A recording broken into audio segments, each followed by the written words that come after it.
एक डाकू वह रास्ते में आने जाने वाले सभी व्यक्तियों को लूट करके मार देता था। उसने 52 हत्याएं कर दी थी। एक दिन उसी मार्ग से एक साधु निकले। जब वह साधु पर लपका मारने के लिए तो धैर्यतापूर्वक उस डाकू को वह समझाने लगे कि देखो, ये जो तुम कृत्य करते हो, ये जो हत्याएं करते हो, क्या तुम्हें पता है इसका क्या परिणाम होगा? तो वह साधु के सामने कहने लगा कि मुझे इसका परिणाम नहीं पता। तो वह साधु महाराज उसे समझाते हैं और जब उसे नर्क का भय देते हैं तो वह डर जाता है। कहता है कि आप ही मेरा उद्धार कर सकते हैं, बताइए मैं क्या करूं? तब जैसे ही साधु जी उस डाकू से सुनते हैं कि ये अपना उद्धार चाहता है, तो उद्धार के लिए जैसे ही उसने कहा तो साधु तैयार हो गए।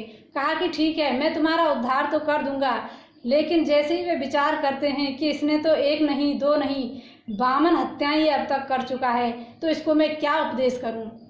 तो उन साधु के मन में एक विचार आता है कि किसी समय वाल्मीकि भी एक डाकू ही थे। नारद जी का उपदेश लगने से वह इतने बड़े महात्मा हो गए। अरे मरा मरा जप करके उन्होंने राम को प्राप्त कर लिया, तो ये भी कुछ कर सकता है। तो साधु जी ने कहा कि मैं तुम्हें तभी मंत्र उपदेश करूंगा, तुम एक अधजली लकड़ी लेकर के पहले तीर्थाटन करके आओ। जब वह कहता है कि ठीक है, जैसा आप कहते हैं मैं वैसा ही करता हूँ, तो अधजली लकड़ी को वह उठाता है और तीर्थाटन के लिए निकल जाता है। रास्ते में जब वह थक जाता है तो एक वृक्ष के नीचे विश्राम करने को सो जाता है। उसी वृक्ष के ऊपर कुछ चोर वार्तालाप कर रहे थे कि हमें किसी गांव में आग लगानी है, और जैसे ही ये बात उसने सुनी तो उसके मन में विचार आया कि मैंने 52 हत्याएं तो की हैं, 1-2 और हो जाएंगी तो क्या हो जाएगा। तो उसने इस हित की भावना से कि गांव का गांव उन चोरों को मारने से बचेगा, तो उसने अपनी वह अधजली लकड़ी उठाई और सभी जो चोर वहाँ थे उनको मार दिया। अब वह देखता है कि वह लकड़ी हरी हो जाती है और वह विचार करता है कि अभी तो मैं तीर्थ पर गया भी नहीं और यह अभी से हरी हो गई। उसकी समझ में कोई बात नहीं आई।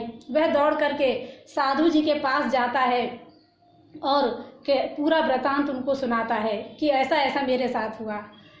तब वह साधु जी कहते हैं कि यह चोरों को मारने से नहीं, तुम्हारे मन में जो गांव के प्रति हित का भाव आया, करुणा का भाव जो आया कि इनको मारने से यदि पूरा गांव बचता है तो क्यों ना मैं इनको मार दूं, तो यह उसी भाव से हरी हो गई।